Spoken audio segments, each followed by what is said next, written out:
Hey, welcome to Live with Leslie. I'm Jeff Harrison. I'm Leslie Spoor. And you've joined us here at Facebook and YouTube Live for another great show with Leslie Spoor of Concierge Business Solutions. But Leslie, tell those people just join us for the first time maybe what this is all about. Just kind of that 30,000 foot view. The broadcast? Yeah. That's what I'm thinking.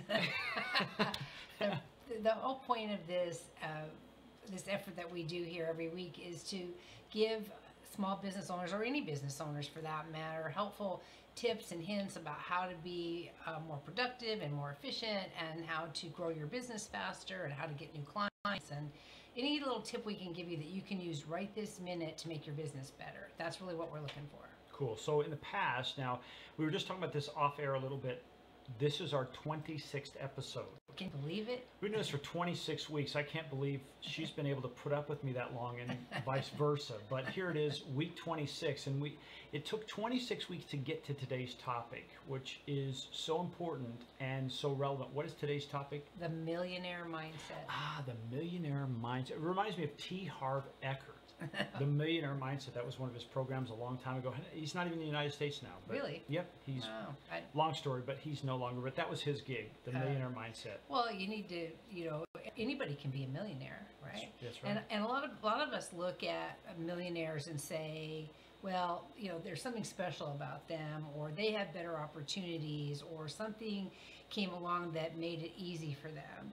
But really and truly, being a millionaire is really about your mind and how you act. And so we're going to talk about ways that you, as a business owner, can act like you're a millionaire and then perhaps become one. You kind of become magnetic, don't you? Is there a joke in there? No, there's no joke. This is straight up. Sometimes he has really bad jokes. Yeah, there's no reason to repel that. Okay. Oh God. Okay, repel and magnet. I put the two together. I'm just trying not to comment. Don't blame me. That was her fault. She drew it out of me. Okay, so as always on these broadcasts, we start with the lowest priority item and work to the first one, right? Yeah. So we're going to talk about number 6. I'm going to give you 6 ways to adopt a millionaire mindset so that you too can be more successful and better business. Now, by the way, those of you watching, whether it's live or you've joined us afterwards, Leslie always provides her white sheet. She provides this for you, so don't be concerned if we're going too fast or you get lost on your place. You can, somewhere on this page, Amy has put a link, and you can just download this and you'll have it for yourself. So I just want to make sure you're aware of that. Yeah, we want to give you as much as we can to help you with your own business. That's it. Right? And then if you need more than that, obviously you can reach out directly to Leslie. I think her information is probably somewhere on the page as well. You can reach out for more in-depth information. So I promise that's the last time I interrupt with that. But that's okay. So number 6 on the list, working backwards, is to act successful. Millionaires know that they need to promote an image of being successful, right? And so they talk like they're successful. They talk like clients are clamoring at their door. They sponsor events. They even when you're first starting out, you're sponsoring events, establish yourself as an expert in whatever your business is, and you can do that really easily by writing about it. Chambers of Commerce are always looking for contributions for their newsletter. The local newspaper, if you pitch them an idea, will often write about you, so you can promote yourself in a way that's not expensive. You want to invest in good quality marketing collateral, and you really want to talk as if you're already successful, right? You want to act as if you're already successful. I've told this story several times, but back in 2008, 10, somewhere in there, when the economy was really, really kind of stalled, I would go those years. Well, yeah, for several years around there. I would go to chamber events, and I started my business, the first business, in 2006. So, a brand new business hitting that wall of economy and people are not spending could be the end of you. But instead, I grew 30% per year all through those years. And part of the reason I did so was because I would go to chamber events and people would say, "How's business?" And I'd say, "It's phenomenal." you know, with more enthusiasm than that. But I would say it's really amazing. We're getting new clients left and right. Now, was that completely true? No, it wasn't. But we were getting clients and we were growing, and we actually, like I said, grew 30%. And part of it was because we projected the image of success, and you need to project the image of success with your business too. Now, I know some of you are going to say, well, that costs money. And yeah, it does cost money, but you need to find it. If you're a business, you have to invest in your business, right? Yeah. Or you can never get there. There's an old adage, is a real common, that says you have to spend money to make money. And that would be true for this point about acting successful. You do need to pay to join a chamber. You do need to sponsor events. You do need decent and professional looking marketing collateral, business cards, brochures, folders, whatever you're using for your business. You need to invest in good quality ones. You know, something that I think from a psychological standpoint is, you know, think about yourself walking into a room, or let's say you're selling your product and somebody walks in and they're not projecting themselves as successful. Right. You know, are you attracted to those kind of people? Probably not. They really are. Going back to that magnetic and repel, they're repelling you. So Right.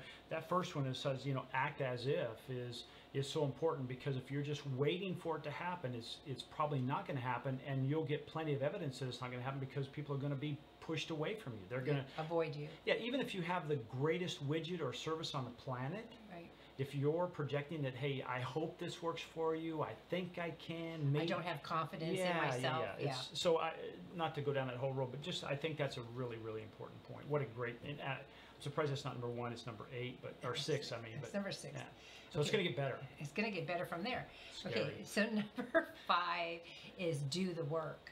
Now that seems pretty common sense, but it isn't. When people start their own business, or they've been in business for a few years, part of the reason we do it is so that we have the flexibility, right, to do what we want to do.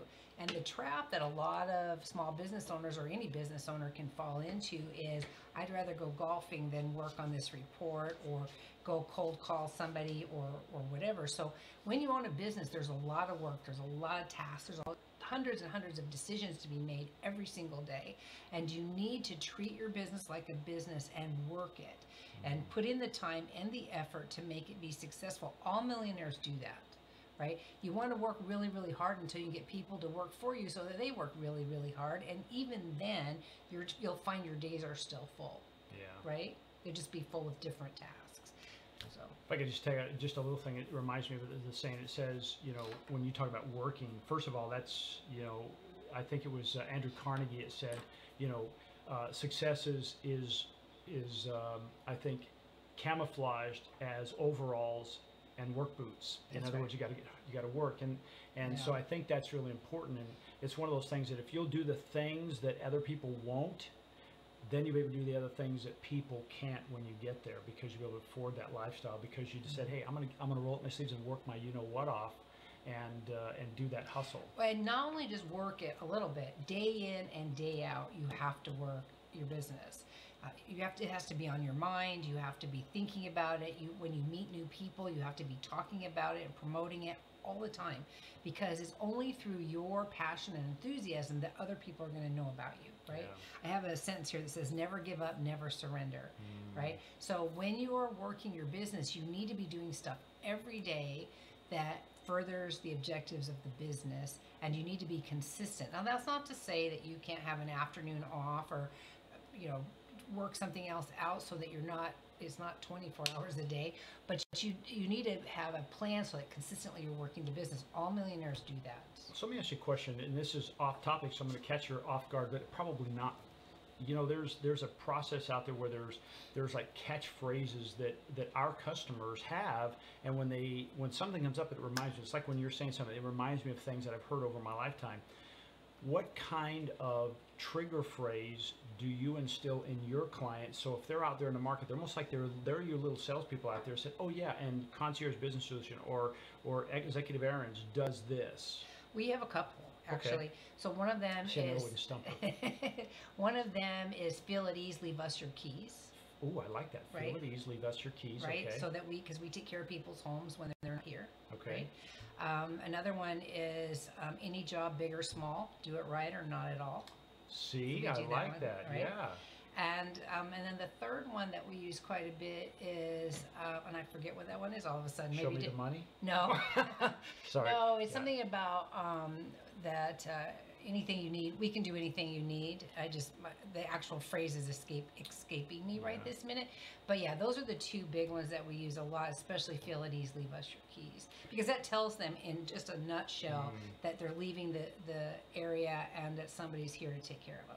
And the reason I brought that up, Leslie, is because so many businesses out there, you know, we work hard to advertise and do those kind of things, but so much of our business comes from referrals from those people who already have invested their time and money with us. And if we can give them little nuggets that trigger them to talk about our business and work it into a conversation naturally, let's face it, if you're talking about my business with some friends, it's not like me talking to your friends about my business. One is a sales, the other is a referral. And boy, those referrals are so golden. Right. So, but if you aren't out there doing the work, you can't even develop those phrases, correct. right? Yeah. So yeah, you have to be doing the work every day. So that was number 5. That was number 5. Okay. So number 4 is set lofty goals. And the reason I say that is because a lot of people are kind of timid when it comes to goal setting, and they say, okay, I'm going to say I'm going to get 5 clients in the next 6 months, or I'm going to sell, you know, $100 worth of something in the next month. Okay, that's a pretty small goal. Millionaires don't think that way. They think very big, really big. Like they're going to do $700,000 worth of revenue this year, or they're going to bring in 500 clients or something in 6 months. So you really want to set a huge goal for yourself, several huge goals, and then break those down and figure out what do I need to do to accomplish those? Because you can't do, it has to be a big goal, but you still have to have a plan to achieve it. And if you do work that plan, right, then you achieve it automatically. The time is going to pass either way, right? Whether you set a big goal or a small goal. So if you set a big goal, then you can work towards that. And when you achieve it, then you have a major accomplishment on your hands. I like that. I mean, so many times people, as you say, they kind of play small. They kind of put the finish line closer than they're probably doing wind sprints for 10 yards, and they could really do 100. Right. Yeah. There's some kind of, I can't remember the exact tenet or whatever. There's a thing that says that if you set the bar really high, even if you fail, you've achieved more than if you set the bar low, right? True. And that's true. Yeah. So you want to set a big goal for yourself, a lot of big goals for yourself. I want my business to be here. I want to have this much revenue. What I do is I set my checking account at a certain place in my head and say, okay, that I'm going to achieve that. And I do. Cool. Yeah. Is there any, and this may be again a whole nother topic, but is there a level where it can become lofty versus unrealistic? Of course. Yeah. Of course, but you have to believe in it, whatever you set. Yeah. Right? We talked about SMART goals in another episode, and SMART is an acronym that covers specific, measurable, achievable, attractable. No, trackable. Oh, With yeah, the T. that's the last one. I was thinking about what R was all of a sudden, but you need to realistic. Thank you. Realistic and trackable. So you really want to be able to set SMART goals for yourself, but they need to be big goals. They need to be possible. And because if you don't, you're not going to work towards true success. I mean, you can have success on a small basis, but do you want small success or do you want big success? So if somebody said, hey, like if you were coaching somebody, because she does this, she mentors people. So if I came to you and I said, you know, I have this goal and I want to make $30,000 a month. And you might ask the question, well, what's the most you've ever made? Well, I've made like $1,500 a month. Is that now unrealistic if I don't have a plan? If you don't have a plan, it's unrealistic. But if you have, that's what I was going to say. But if you have a plan, I would say to you, how do you plan to achieve that? What are you thinking? You know, what's your new marketing strategy? What kind of advertising? What do you have to do to achieve? Did you find a new market, perhaps? You know, so that would be the first question I would ask is, what's your plan to achieve this? Okay. And if you tell me that it's not adult movies, I'll be okay with that. We do have cameras, sound, lighting. Yeah, that's a good way to make 30,000 or more a month, 100,000 a month. Okay. Just got overheated. It just popped in my head. I'm sorry. Okay, so we better move on to the next one. Okay, so number 3 is, yeah. So number 3 is sell with an empty bench. Do you know that one? Yep. Okay, because I've talked about it before, Yep. right?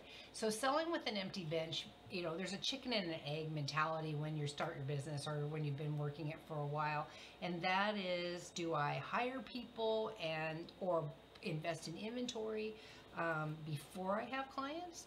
Or do I wait until I get clients and orders and then invest in workforce and materials?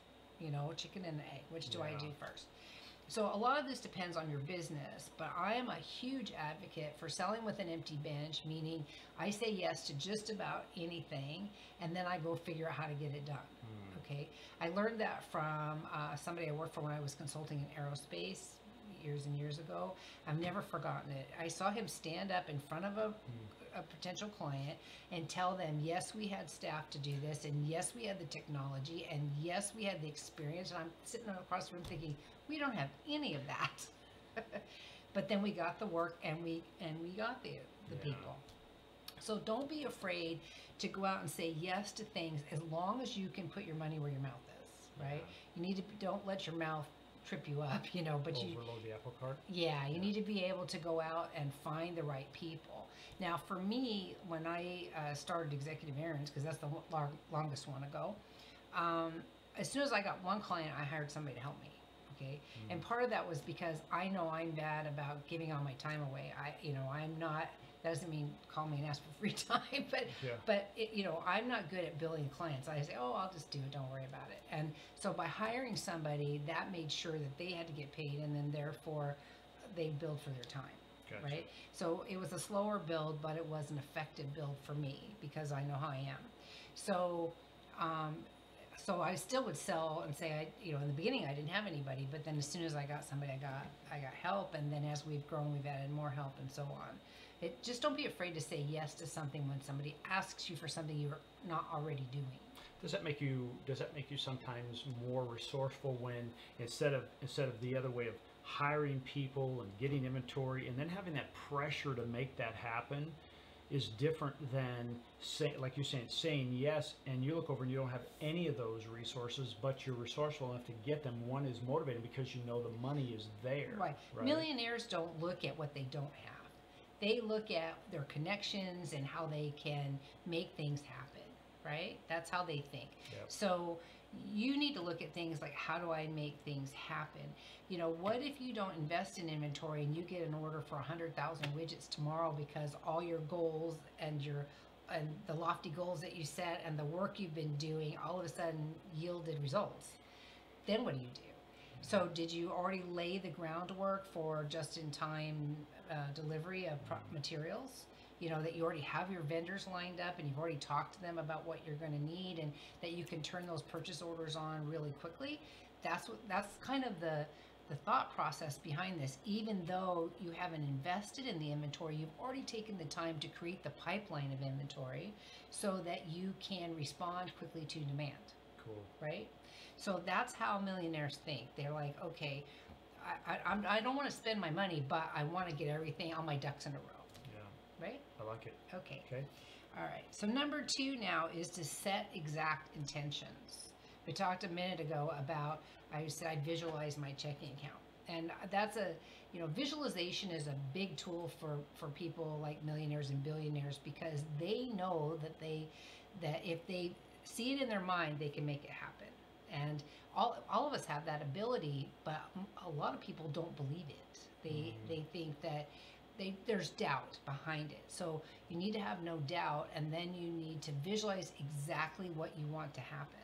And it will happen if you stick with it and you do the work and you have the goals and you make the plans. So with that, I don't want to challenge that. I want to throw this out as an additional thought. So let's say, for instance, a person has a business, they have a service business, and they say they want to have they want to do I'm going to use $30,000 a month in service again. Yeah. I don't know how right now, because I can only see so far down the road, but I just know that this is where I want to get to. What do you tell those people? Do you say, well, you can only really visualize 10,000, so let's get to 10,000 and move forward? Or do you say, No. let's take the 30? What would happen there? Well, again, it goes back to that. What's your plan to get there? Maybe I don't have a plan because I don't know. I Okay. just know, hey, you know what? I know if this is what my goal is. Right. This is what I want to have at the end of the day. I don't really know all the intricacies and the details of this yet. But I know that I just have this desire and I sleep and I breathe this. What would you tell those people? Again, they still have to keep working. You can't, nothing, what is it? Help comes to those who help themselves, right? You have to be working towards that in order to get it. I'll tell you a funny story that sort of relates to that. So because I visualize my checking account at a certain level, money would come in and then it would go back out again. Okay, so I was seeing the money coming, but it would come in and leave because my intention wasn't specific enough, right? So now I see it coming in and staying. And as soon as I changed that mentality, it started staying. It stopped coming and going through.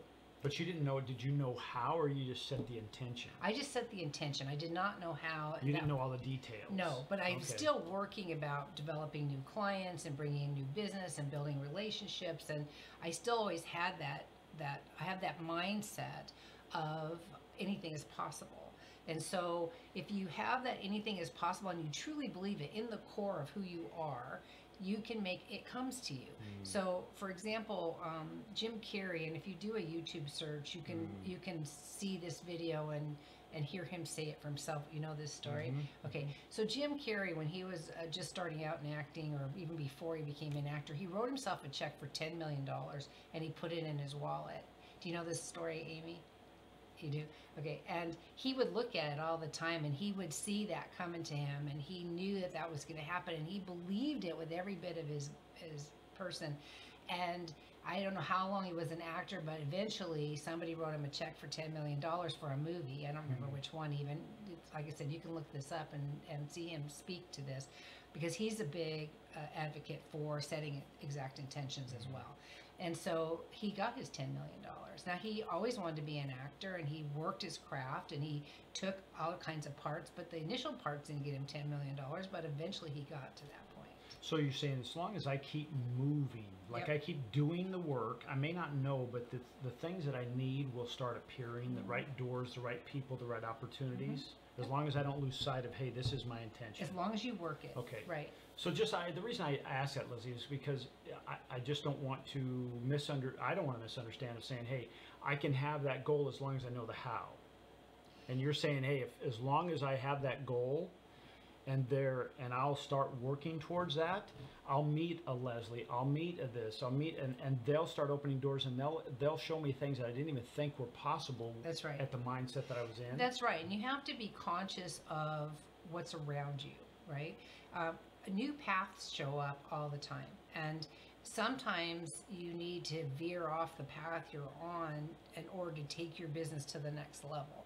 So you have to be aware of opportunities when they present themselves, right? You can't just have blinders on and work in a straight line and think, okay, if I just stay down this, eventually it's going to work, because it might not. Millionaire mindset, people that are millionaires and billionaires, they will grab any opportunity that's coming at them. And I'm not talking about diversifying and changing what you're doing. I'm talking about they meet somebody and they say, and that person casually says, oh, I know somebody that this might be good for.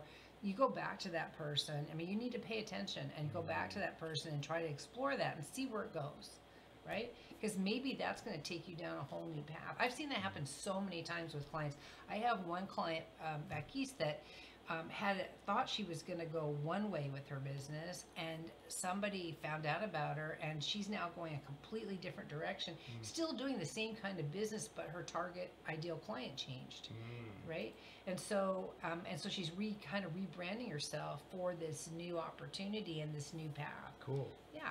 So it doesn't mean that you just stay on the straight and narrow. It means you are conscious, you recognize opportunities, you put out. I always say that I get a parking place by the door, you know, and I just believe it. Christmas at the mall, I get a parking place at the door, okay, every time. And people that travel around with me, they laugh when I first tell them until they see it happen over and over again, and then they're like, you can't deny it. It's just like you. Right? And that's a good way to start, by the way. The parking place, if you read any books about setting intentions or positive thought, they'll recommend that you pick something like that you can quantify your manifestation capabilities, right? Because the goal here is to make money. You want to manifest the money and the success of your business. So in order to see how you're doing with that, pick something smaller and see if you can't make that happen. Because more proof makes you more committed, right? Yeah, the more proof you have, the more you believe in it, the more. I know it sounds like voodoo, and hopefully you haven't turned the video off at this point because we still have number 1 coming. But I just want you to know that this really truly works. I believe this with my whole heart. I agree. Yeah, you've seen it work too. Absolutely. Yeah. Okay. Okay, ready? Number 1. Number 1. There's our drum roll. Here we go. Okay. So this is the number 1 thing to having a millionaire mindset, right? Is know that you are worthy of having it all. Okay. So many people doubt their worthiness and whether or not they can be successful in life, and you absolutely can. Everybody has a right to have it. You know, you don't have to be the software giant of the world or the giant in aircraft or whatever. You just have to believe in yourself enough and know that you are worthy to have true and complete success. We are all worthy. And this will stop you faster than anything, right? If you doubt your abilities, you won't be able to do any of the other things, right? That's right. So that's the most important thing. And there's no one to stop you except you. So you have to find it inside that you are worthy. And, you know, one of the ways to do that is to get a mentor, a coach, somebody that's a cheerleader in your corner so that you can come and talk to them. We all work as in a vacuum. Business owners tend to work in a vacuum, at least until they get super big, right? So you don't really have water cooler conversations. You don't really have somebody to brainstorm with. You don't really have any feedback. You certainly don't get any pats on the back. So all of that validation has to come from inside. And the only way that validation can come from inside is if you yourself believe that you are worthy of it. Yeah. Right? You know, there's a long time ago, I mean, that's several decades back, I went to a mental program. His name is Lou Tice. You may have heard of him. He's an old timer, but he talked about, you know, internally we have a thermostat of, as you say, where are we comfortable at? And it's just like the thermostat in your home. You know, it's like if its drop is down below a certain, it'll kick on, whether it's heat or air conditioning. And we have that same internal thermostat of like when we start having success and then you get uncomfortable because you're out of your comfort zone. So it's important to adjust that thermostat and say, hey, this is like me. Right. Like, you know, Jim Carrey gets that check for $2 million. Hey, that's just like him. That's it's like, hey, it took longer than expected or whatever, but that's just like him. Right. And just keep moving, because you're right. That's the number 1 thing. I see it all the time with people. It knocks them off they'll be doing really well and then they're gone. Like, what happened? Well, and I have one of the upcoming sessions, one of these broadcasts in September, we are going to talk about are you afraid of success? Because a lot of people, like just like you say, they start to go down this success path and the things that they imagine start to be real, and they're doing the work, and things start coming to them, and it can be overwhelming and scary when all your dreams start to come true.